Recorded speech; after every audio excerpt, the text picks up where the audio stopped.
This is my first video on Instagram. I'm not wearing a shirt, it's a shirtless jam, oh yeah! Music is one of those things that has always been present in my life. And I'd say I have a very wide taste in music, even if it can be questionable at times. But one genre I consistently and always return to is 2000s emo music. What can I say? I got a soft spot for music about angsty white boys talking about their feelings. There's always been the trinity of 2000s emo bands that all the weird Tumblr kids in middle school knew. And these bands I still love to this day. My Chemical Romance, Fall Out Boy, and Panic at the Disco. Maybe one day I'll talk about the others, but Panic at the Disco has always been the one nearest to my heart. I've listened to almost every album more times than I can count. And the band's history is something that has always fascinated me. So I wanted to do a deep dive on this band that, dare I say, would be one of my favorites if Brendon Urie didn't make that unembarrassing thing to say starting in the 2010s. With all that said, let's jump into it. The year was 2004, in Summerlin, Las Vegas, and two high schoolers at Bishop Gorman High School who were best friends since they were 5 and 6 respectively, Spencer Smith and Ryan Ross, decided to form a band entitled Panic at the Disco, which was named after a lyric in the song Panic by the band Name Taken. Spencer and Ryan had both been playing music together since 8th and 9th grade, where they would play covers of Blink-182 songs, with Ryan Ross on vocals and guitar, and Spencer Smith on drums. But when they formed Panic at the Disco in 2004, they invited their friend from Palo Verde High School, Brent Wilson, to play bass, who invited his friend Brendon Urie to play guitar. Ryan was originally the lead vocalist, but at one of the rehearsals, the band decided that Brendon was a stronger vocalist, and he and Ryan switched places, but with Ryan still writing the lyrics for the band. As much as I'll complain about Brendon Urie later in the video, I really do think this was the right choice. I really appreciate Ryan's vocals, but they don't fit the pop-punk style that the band's songs were going for in their initial few songs. Speaking of the first few songs, before even having an album, they released a demo online for their song Time to Dance, which made its way onto their first album. I listened to the demo, and it's a bit rough, I'll say. I wouldn't have seen the potential, but aren't we lucky that Pete Wentz from Fall Out Boy saw it, because he immediately drove from LA to Las Vegas to sit in on one of Panic's band practices and wanted to immediately sign them to his own record label, Decaydance Records, which was an imprint of Fueled by Ramen, before they'd even played a single show. Fall Out Boy fans were quick to outrage for the amount of faith Pete Wentz had put into a fully unknown band with so little to show for themselves. And what they did have to show for themselves, well, wasn't up to Fall Out Boy standards. The local scene began resenting them, with some critics labeling them as not a Las Vegas band, but an internet band, who didn't establish themselves in the scene and hadn't paid their dues, and accused them of being industry plants. But we wouldn't be talking about Panic right now if they didn't absolutely rise to the occasion. And they did. Ryan Ross dropped out after his first year at college, and the rest of the members, who were seniors in high school, missed their graduation to go to College Park, Maryland, where they spent 5.5 weeks, without off days, working 12 to 14 hours a day, recording the entirety of their debut album, A Fever You Can't Sweat Out, which was absolutely worth it. The first half of the album having an electronic cabaret feel, with the second half becoming more stripped back, ditching the electronic elements for more of an old-fashioned burlesque approach. A Fever You Can't Sweat Out is one of my favorite albums of all time, with next to no skips for me personally, besides Introduction and Intermission, which still have merits as works of art, even if they aren't the kind of music I'd listen to in the car or the shower. Not everyone was as big a fan of Fever as I am, however, with some critics claiming they were just riding the coattails of Fall Out Boy's success and support, and being derivative of these more cemented emo bands with their needlessly long song titles and whiny sound. And while I'll admit a lot of the album can sound similar at times, this is where Panic shines, as we see later on how distinct most of their albums sound and how different from each other they are. Fever sounds so much like the album art, which is really satisfying to me. This, paired with genuinely some of the best best lyricism in the 21st century, creates an album that is beyond memorable, and is far more than a sign of the times. This is no "tonight will be the night" copy-paste emo music. The lyrics are genuinely deep, and give the consistent sound of the album further depth by being genuinely poetic in a way that not much music is able to accomplish. The album truly feels like a pathway into Ryan's struggles at the time, with songs focusing on his poor relationship with his dad and his dad's struggles with alcoholism, and quite a lot of songs focused on being cheated on by his ex-girlfriend during a 3-year-long relationship, which, like, fair. I'd be writing multiple albums about that if I was him. Some of the songs cover more broad topics, like coping with criticism, and some are just short stories told through song, with Time to Dance just being an adaptation of the novel Invisible Monsters by Chuck Palahniuk. While a lot of the album is genuinely genius, my biggest criticism of the album is how sometimes it tries too hard to be smart. More often than not, it actually is, which helps, but there are still times where it almost feels self-indulgent and pretentious. But I still love Fever so insanely much regardless. Highlights of the album for me are definitely Camisado and Build God Then We'll Talk, which I believe are among some of Panic's absolute best work. But everyone's heard of I Write Sins Not Tragedies, which was a radio hit, and while admittedly far too overplayed, cemented the band as a household name, and truly established them alongside My Chemical Romance and Fall Out Boy, like I mentioned in the intro of this video. Following the release of the album, Panic immediately started playing shows after only 2 weeks of time learning how to be a live band, which posed to be a bit of a challenge and led to some questionable performances in the aftermath. Despite this, Panic's success only grew, and their performances continued to improve. But for this omelet to be cooked, an egg needed to be cracked. Panic at the Disco announced on their website that the band had amicably split with their bassist, Brent Wilson. But this split was anything but amicable. Their announcement failed to mention why Brent was leaving the band, and when pressed on the topic, they stated that, quote, "We made the decision based on Brent's lack of responsibility and the fact that he wasn't progressing musically with the band." End quote. To elaborate on this, Brent was showing up to gigs late or not at all, and hadn't even recorded the bass line in Fever, but rather it was Brendon who was playing in the album, with Ryan and him having to write simplified bass tracks for Brent to play live. Because of all of this, the band all sat down without Brent and called him on the phone, but Spencer was the only one to speak, kicking him out of the band. And honestly, I stand fully by this decision. Doing it over the phone was certainly a choice, but they were in the big leagues now, and they couldn't risk their band falling apart over an unreliable bassist. It would fall apart for different reasons, but we'll get to that soon. Brent Wilson, the former bass player, he left the band? No, we kicked him out. You really kicked him out? Yeah, we kicked him out. He's just irresponsible. He wasn't a good musician.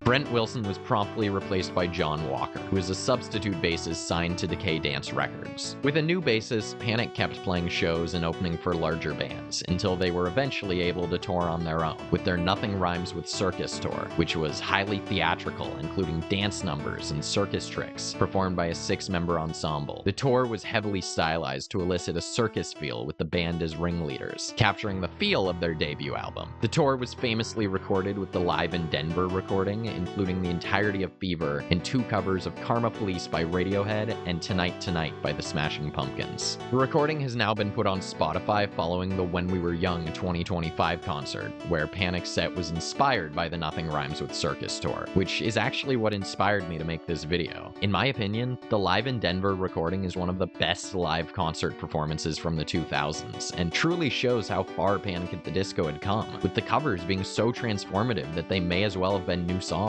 I really can't praise this performance enough, and if you haven't watched the recording or listened to it, I really couldn't suggest it more. It's on both YouTube and Spotify, but you should finish this video first.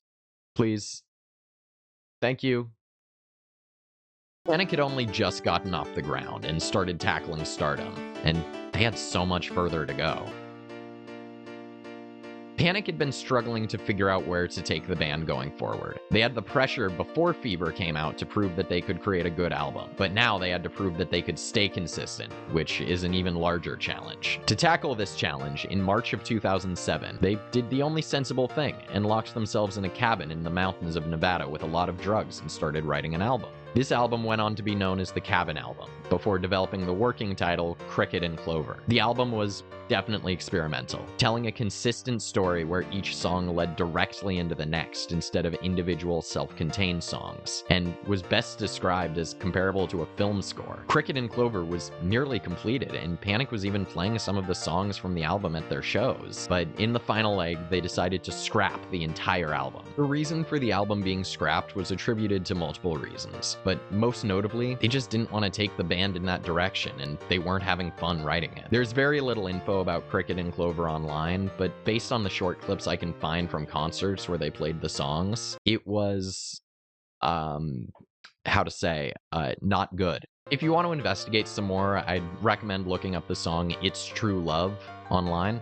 Actually, no, I wouldn't recommend that, but if you're curious, like I was, help yourself. Scrapping the album was definitely the best choice, because what came out of this decision was Once Upon a Time, my absolute favorite Panic album. Panic switched from the emo carnival to a floral, natural, and softer Beatles-inspired sound, with their real second album, Pretty Odd. But before the release, they changed the band's name by dropping the exclamation mark in Panic at the Disco. This caused an insane uproar from fans who felt like with Panic changing their sound, their name, and dropping Brent Wilson from their lineup, that the band was changing so much and rejecting their emo roots. Removing the exclamation mark felt like removing the edge and alternative aesthetic of the band, but for the time being, the band stuck by their decision. On March 25th, 2008, Panic at the Disco released their second studio album, Pretty Odd, which was notable because of the punctuation in the title. Ryan Ross had always been very clever with wordplay, which is something I praised Fever for, and it's clear this continues, as this title can be interpreted as an album that is both odd,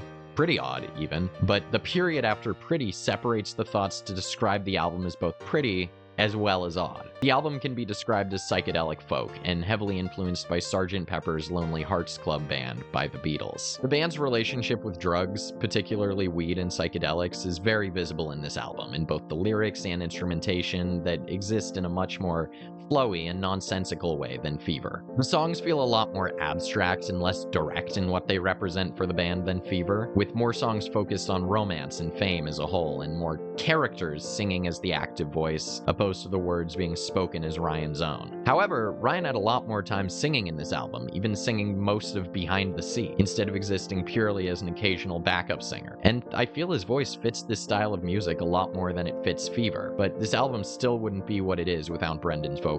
Brendon also wrote 2 of the songs on this album, I Have Friends in Holy Spaces and Folkin' Around. Brendon writes a lot of really short songs that sound like show tunes, so decided to let him have a few shots on this record. Which I hate to say are likely some of the weakest on the album by far, which bodes very poorly for the future of the band, but we'll revisit this soon. Pretty Odd was not as commercially successful as Fever, which was inevitable after how much buzz Panic already had off the bat, but it was still a success. General audience critics were much bigger fans of the album than of Fever, saying that it was a great, bold departure from the band's previous sound, while some more diehard Panic fans were upset with the direction the band was taking, saying it was too heavily influenced by the Beatles and abandoned what made Panic special in the first place. Time, however, has treated this album far kinder. With the rest of Panic's discography proving this change was not permanent, a lot have grown to love Pretty Odd. As I said, this was, at one point, my favorite album by Panic at the Disco. I think this is a very subjective opinion, as it sounds so drastically different from their other albums, and the lows on this album are still lower than Fever's lows, but the highs are higher in my opinion, and a lot of my favorite Panic songs come from this album. But it really is a close race. Whichever is my preferred album is really up to my mood that day. Highlights from Pretty Odd for me were definitely 9 in the Afternoon, That Green Gentleman, Things Have Changed, Northern Downpour, The Piano Knows Something I Don't Know, and She Had the World. All of which I would argue are S-tier Panic songs when compared to the rest of their discography. And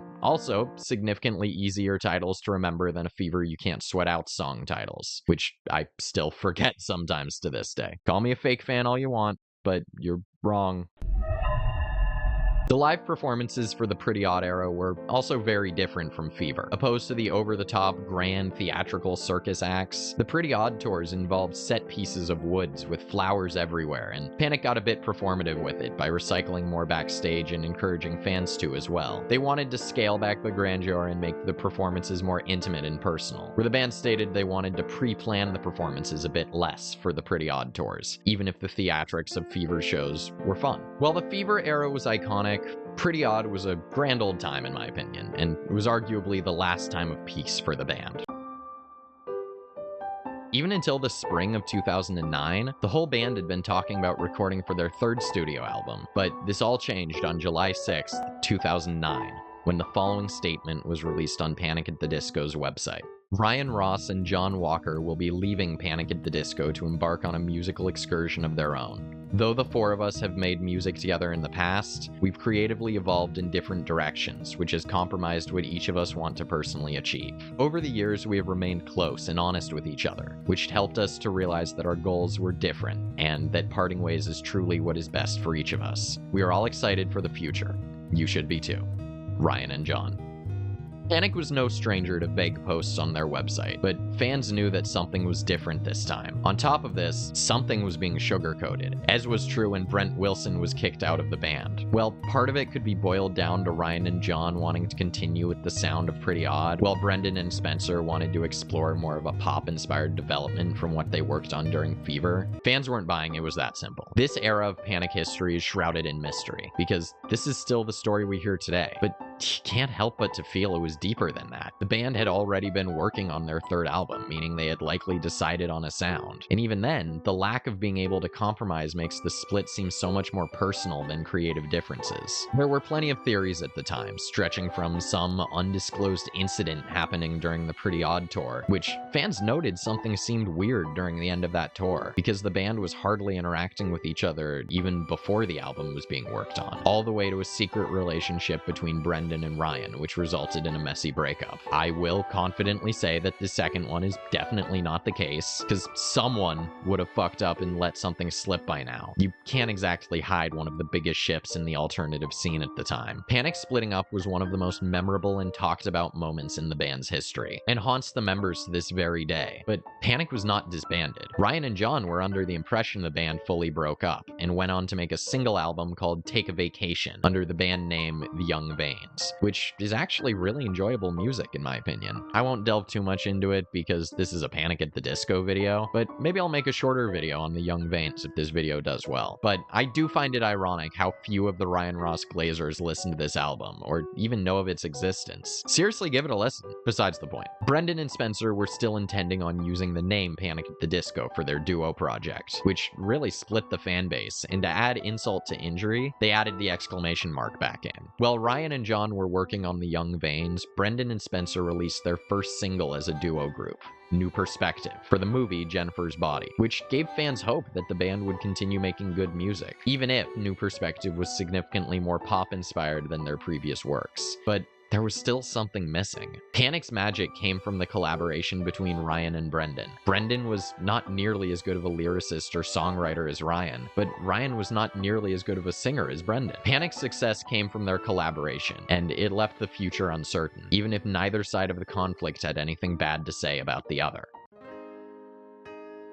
Panic pivoted away from their emo roots more, especially as the genre lost its prevalence as the 2010s rolled around. Fall Out Boy went on hiatus in late 2009, and MCR released their final album, Danger Days, in 2010, leaving Panic as the last bastion from the three giants of emo left going into the new decade. They were down a guitarist and a bassist, and fans were picking sides between the new Panic and the Young Vanes, whether either side wanted them to or not. Brendon and Spencer had to put together a band, so they could not only make their third studio album, which came to be known as Vices and Virtues, based on the 7 Deadly Sins, but also perform the rest of their tour after Ryan and Jon left the band. They brought on board Ian Crawford as their touring guitarist, who Spencer knew from the Las Vegas scene from Ian's band The Cab, and Dallon Weekes as bassist, as he previously was the frontman for the band The Brobecks. Ian was only a touring member, but Dallon was brought in as a full-time member of the band shortly after being brought on as touring. Vices and Virtues came out on March 22nd, 2011.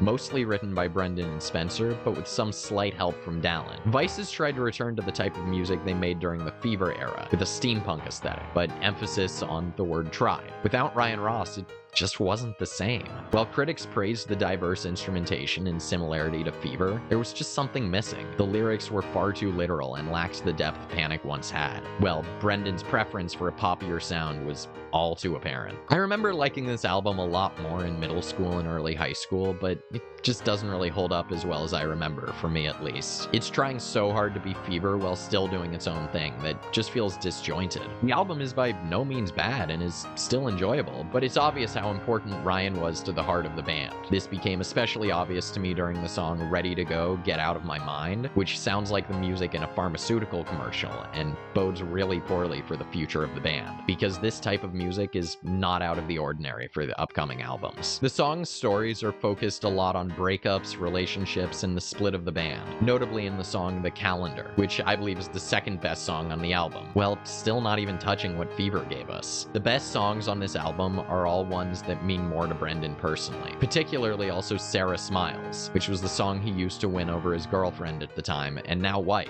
Sarah. But the absolute best song on the album, in my opinion, was Nearly Witches, which, ironically, was a scrapped song from Cricket and Clover that was remastered, once again proving that Ryan Ross was the missing ingredient in this album. In the tours following the release of Vices, the band returned to the high theatrics of Fever, following the more reserved concerts during the Pretty Odd era. These tours were also a bit controversial, watching Panic perform their old songs from before the split, as Brendon sung about Ryan's deeply personal childhood trauma and rocky relationship with his father. And even diehard fans of the band were growing weary of the lack of separation between Ryan's art and Brendon's. In addition, by the end of the tour, Ian Crawford announced he would no longer be touring with the band, as he wanted to make, quote, real genuine music, end quote.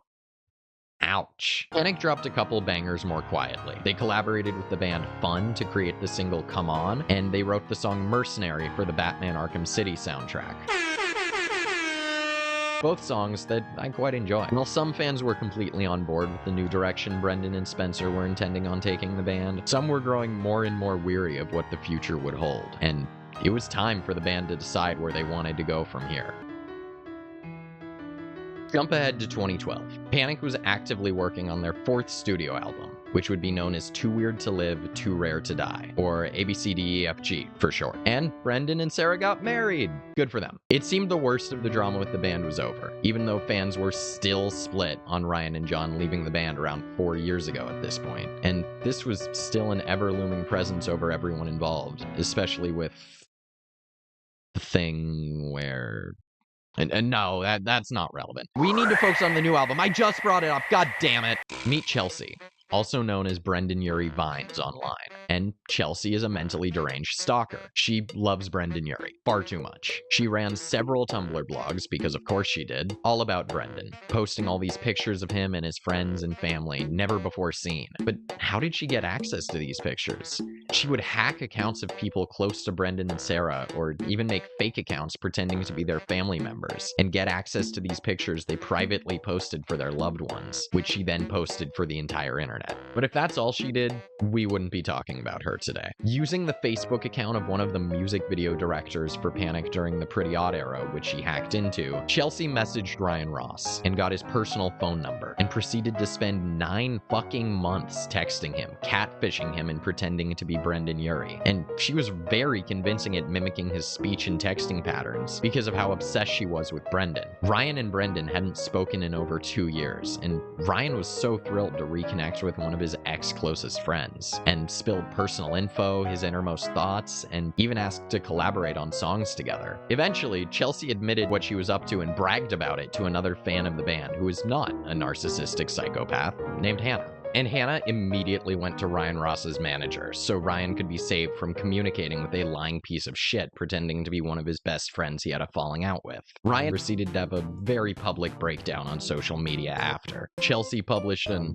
apology on Tumblr where she said she was going to get mental health treatment, but then proceeded years later to continue with her same antics, and proceeded to post pictures of Brendon and Sarah's home. And even years later, when Brendon and Ryan saw each other at a party and Brendon texted afterwards to try mending things with Ryan, Ryan never responded, likely reevaluating if he'd even want to be friends with Brendon again following this whole incident. I understand mental illness can drive people to do insane things, but I'm mentally ill and I ain't doing all that. Skill issue. Anyway, moving on from that. On October 8th, 2013, Panic released their fourth studio album, Too Weird to Live, Too Rare to Die. Too Weird was a massive pivot from everything Panic had done previously, but not that massive of a pivot from Vice's, despite dropping the previous illusion that they were going for their old aesthetic. It was a very dance pop album, and was a love letter to Las Vegas, specifically the nightlife. Dallon helped contribute to this album significantly, in addition to Brendon and Spencer. Too Weird was entirely different from old Panic, but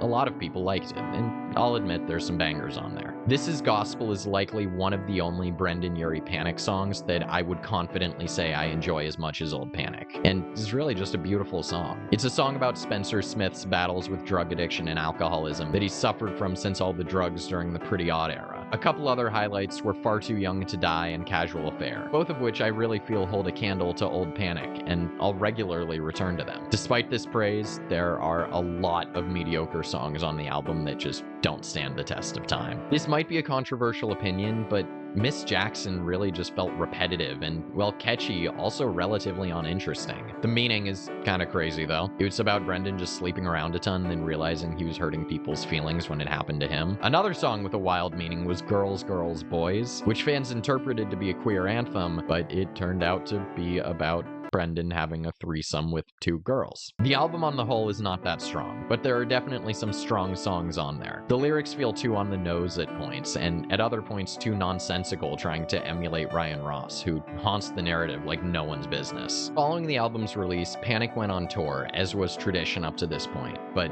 something happened. Like I said, Spencer was being very honest as of late with his struggles with drug addiction, and only a few days into the tour, he announced that he unfortunately had to leave the band to deal with these issues, leaving Brendon as the only original member of the band, which signified a major change for Panic going forward. This band was no longer even Panic. It was just a band with Brendon Urie in it. But I understand it was necessary for the first person to amicably leave Panic to take care of his health. At least Brendon still had Dallon. Dallon Weekes left Panic after only one album, to focus on being the frontman for his new band, I Don't Know How But They Found Me. Panic at the Disco was no more. There was only one member, and you can't have a band with one member. So what was Brendon to do? Following these losses, there were only three paths forward. The most obvious was disbanding the band, but Panic had been doing so well and kept gaining popularity. Panic had lost members before, so the second path of building the band up from scratch wasn't out of the question, even though it would be a completely different band. But Brendon proved he wasn't opposed to changing every detail of the band, so Panic living on in some way was inevitable. So the third path, the path Brendon chose, was for it to continue as a solo project, and to simply use Panic at the Disco as a stage name. This was a controversial decision to say the least, but not out of left field. Keeping the name after Ryan and Jon left was already a leap, and while this was a leap as well, it was not as large a one. Panic already transformed multiple times, and was already nothing close to what it once was, but this signified a major change. There was no one left to disagree with Brendon, and he could do whatever he wanted with the band. And now it's kind of more dangerous because I don't really have any limitations. So any crazy thing that just pops into my head, I'm just like,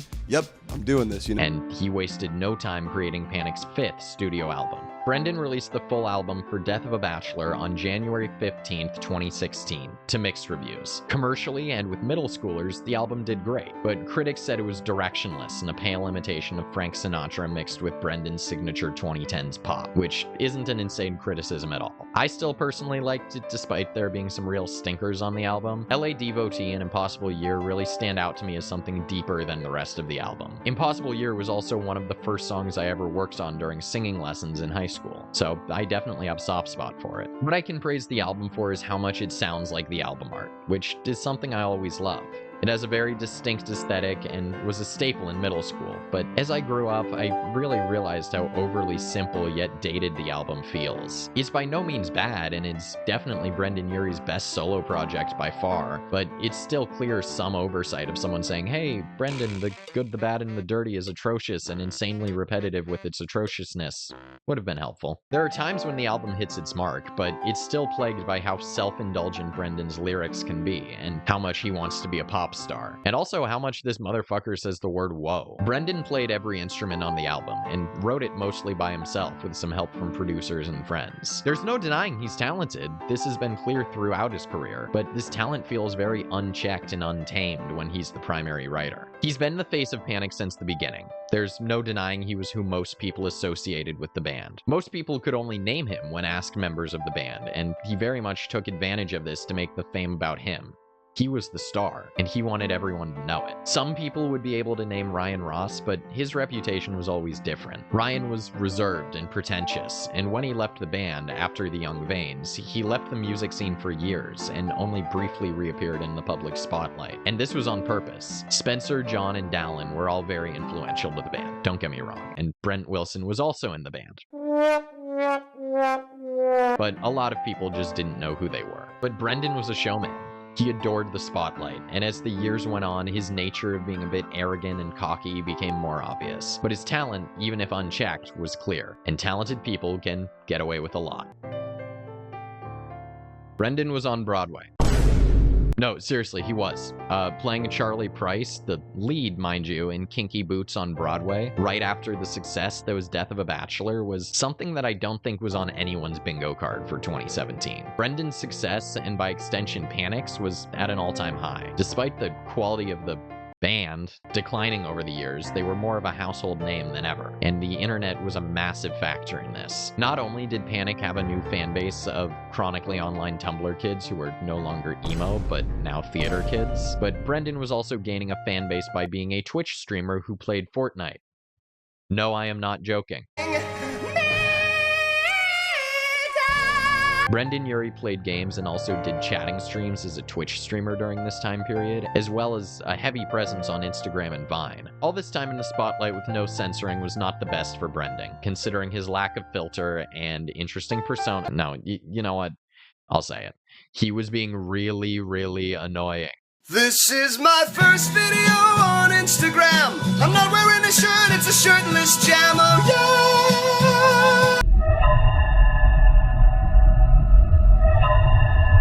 And doing this thing where he kept hitting unnecessary high notes during shows.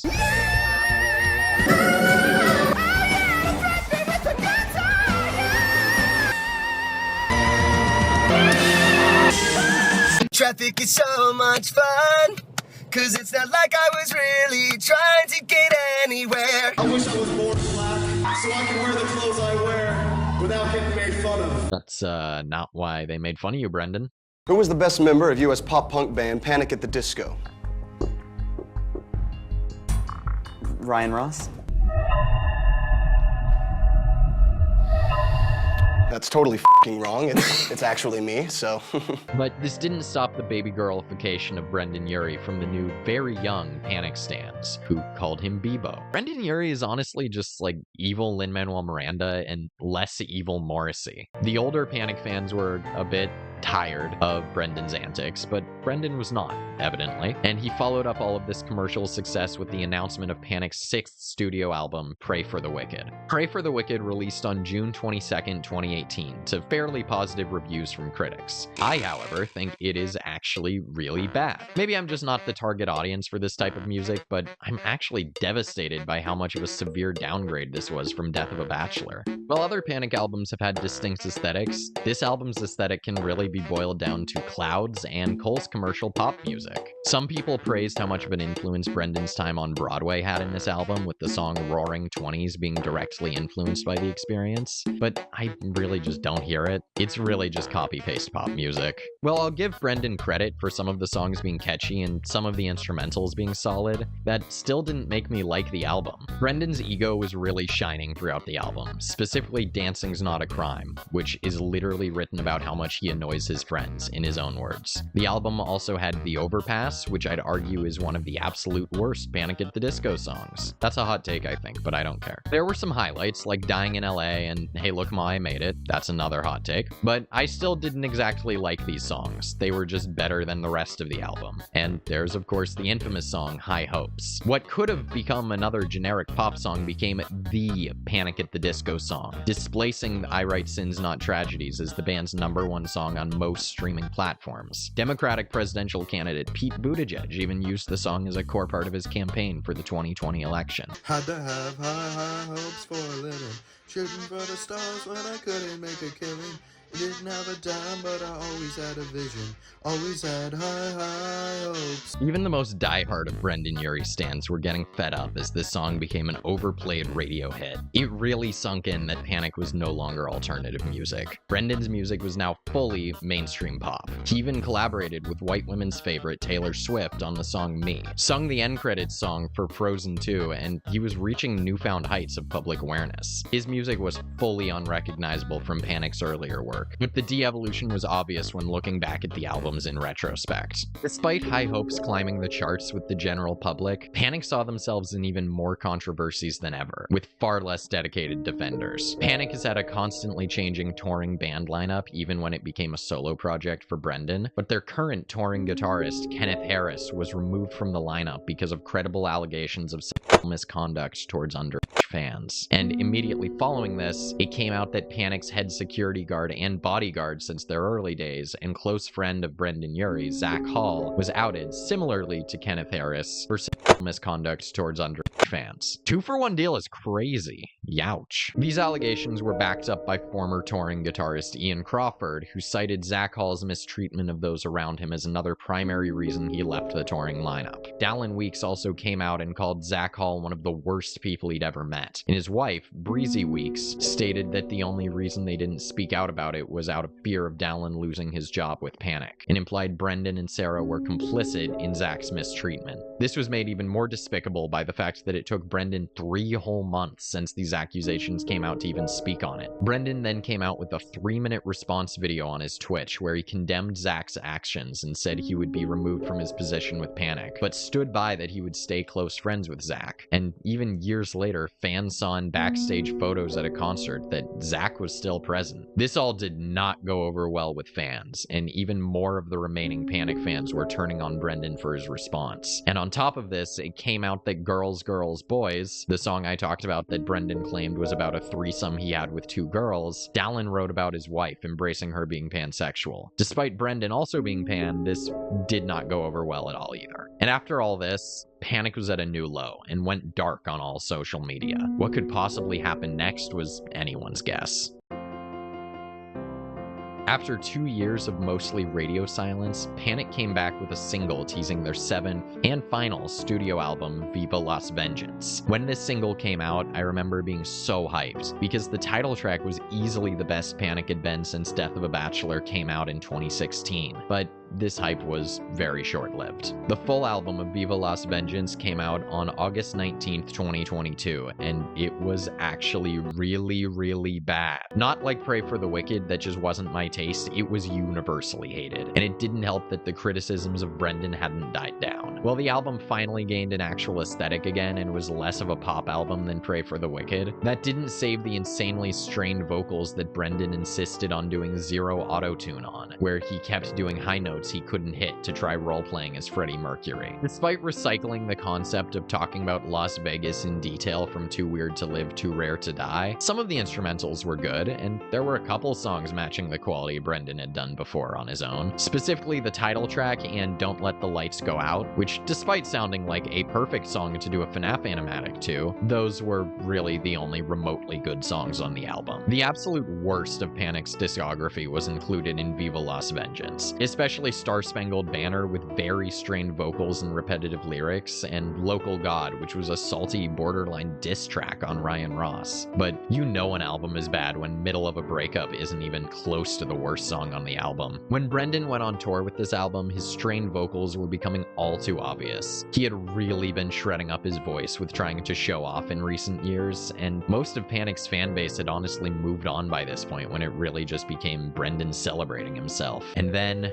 towards the end of the tour, on January 24th, 2022, Brendon announced that he and Sarah were expecting a kid, and as a result, Panic at the Disco would be no more. So, that was it. After all this, Panic was gone. Going away not with a bang, but whimpering away following their worst album by far. All this history behind the band, and after 18 years, it was no more. But it's not like it had been much of a band in a long time. Panic came back temporarily very recently, just this last October, for the When We Were Young festival in Las Vegas, which, like I said earlier, is what inspired me to make this video. And they performed the entirety of A Fever You Can't Sweat Out, with some of the original set pieces from the Nothing Rhymes With Circus tour. But once again, he was only Brendon with a touring band. But Spencer Smith did return for a final reprise of I Write Sins Not Tragedies, but for some reason not the rest of the performance. Regardless, the time off did help Brendon's vocals quite a bit, and they sounded a lot less strained. And it also helped that he wasn't hitting as many unneeded stupid high notes.